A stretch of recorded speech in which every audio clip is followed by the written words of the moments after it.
One of my favourite stories at Christmas is A Christmas Carol. And in fact, when I was a child, I managed to get a copy of A Christmas Carol that dated from the 1800s. Real collector's item. It had illustrations in it. It was the exact text that Dickens had written. Magnificent story of morality and redemption at Christmas. So when I saw the BBC were doing a 3-hour version of A Christmas Carol, I thought that sounds good.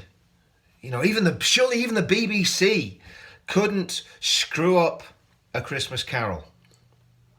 How wrong I was. First episode of A Christmas Carol. Now, it started off, it was okay. It wasn't sticking to the script, but then again, these things very rarely do these days. It was okay, but there was just something very strange about it. One, Bob Cratchit's wife was either mixed race or black. Now, there's nothing wrong with that if it was a normal fictional drama about 20th century Britain or 21st century Britain. But this was an adaptation of a Dickens novel.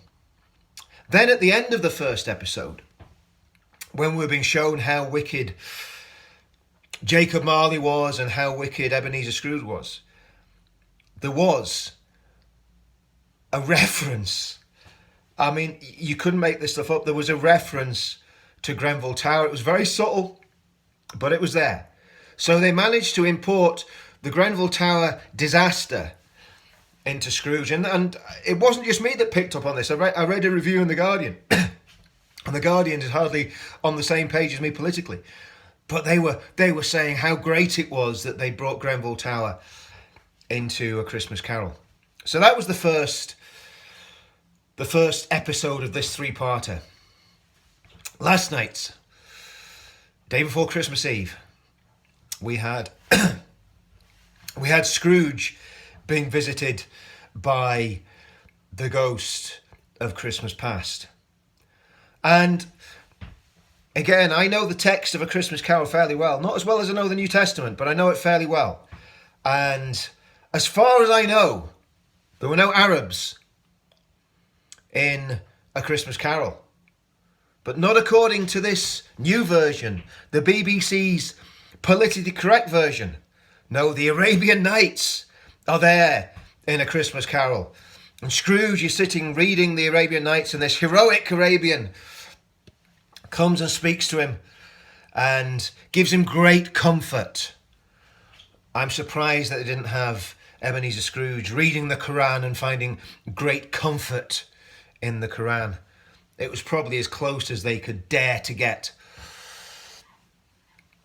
So the Arabian Nights are now in A Christmas Carol.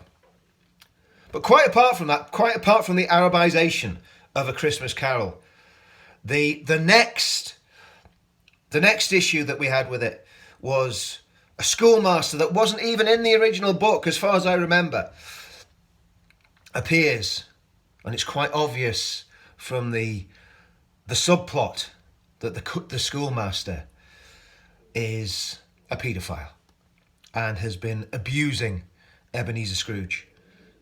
Now that is just not even in the plot.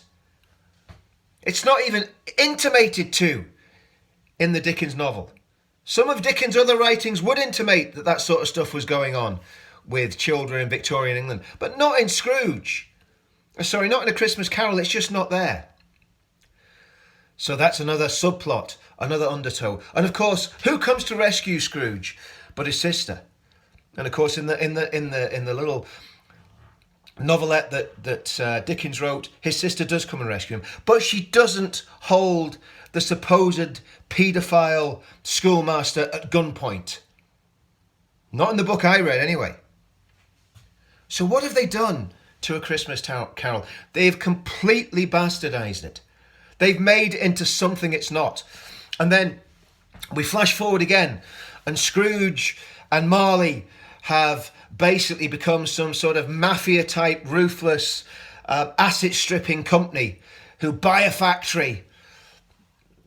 And of course, they had some sort of some sort of money printing thing going on. I mean, it was just completely fallacious, completely made up. Of course, it was all imagery. And what do they quote?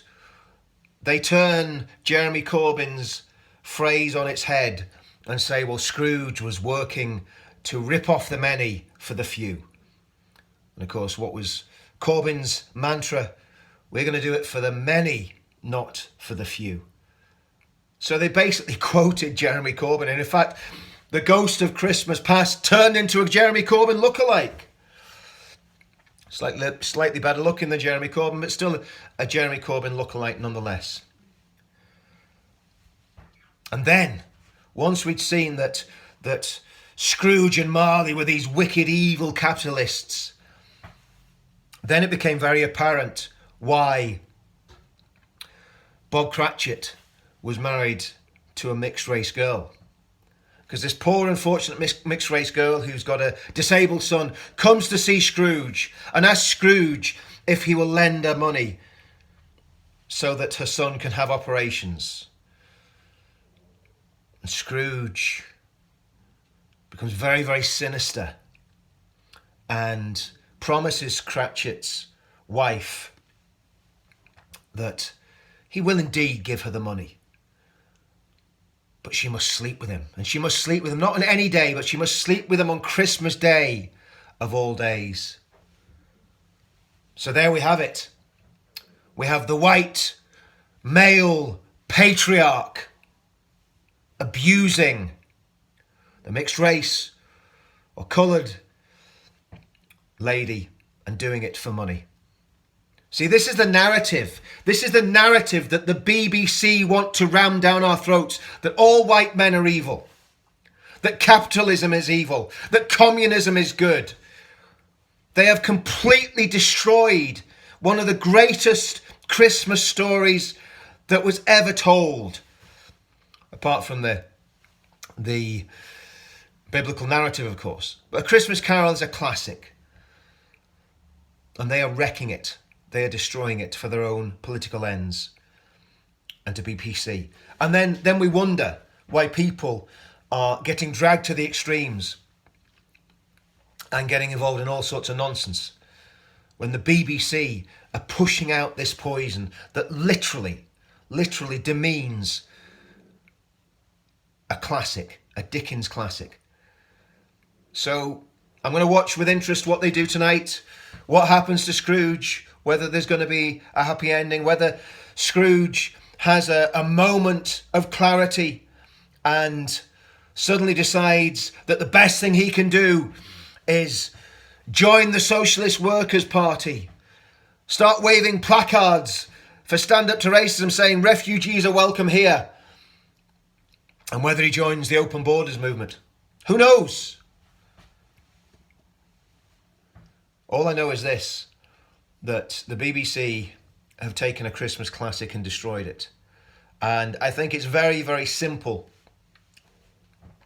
what needs to happen to the BBC. The BBC 100% needs to be defunded. The BBC needs to have its licence fee taken away.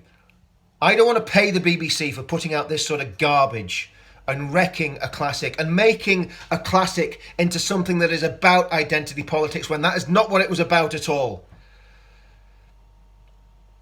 It wasn't about communism. It wasn't about racial differences. It wasn't about child sexual exploitation. It was a tale of morality. It was a Christmas tale. It was meant to be a feel-good tale, and the BBC have completely wrecked it. And if the BBC wanted to tell the story of child sexual exploitation, could they have not? Could they have not had the Arabian Night? Or Ali Baba? Or whoever he was meant to be? Could they have not had him selling heroin to little children in Bradford and then taking them off and abusing them? Would that not have been a more accurate portrayal and a more accurate parody of 21st century Britain? Because that's the big problem in the UK.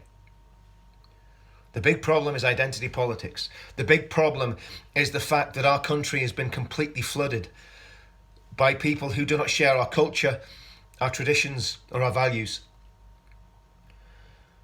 That would have been a far better drama to make than going back to the old left-wing globalist stereotypes that the white man is bad and all he has ever done is abused and destroyed the world that he lives in. Happy Christmas to all, and to all a good night.